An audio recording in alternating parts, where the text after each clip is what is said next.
ভগবত প্রসঙ্গে শ্রীরামকৃষ্ণ স্বামী জগদীশ্বরানন্দ সংকলিত। শ্রীরামকৃষ্ণের মতো দ্বিতীয় কোনো মহাপুরুষ 500 বৎসরের মধ্যে পৃথিবীতে জন্মগ্রহণ করেন নাই।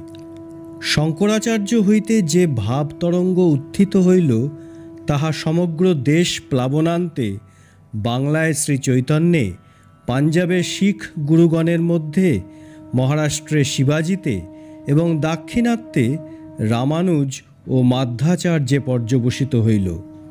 ইহাদের প্রত্যেককে কেন্দ্র করিয়া এক একটি জাতি জাতীয় শক্তি ও ঐক্যের ভিত্তিতে গড়িয়া উঠিল।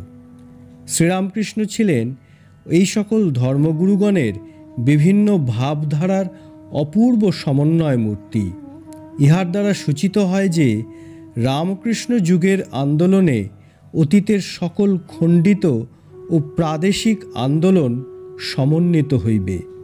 রামকৃষ্ণ পরমহংস ছিলেন সম্পূর্ণ ভাবের প্রতিমূর্তি। এত বড় মহাপুরুষের আবির্ভাবে নবযুগ প্রবর্তিত হয়। ঋষি অরবিন্দ। ওম শ্রীরামকৃষ্ণার্পণমস্তু।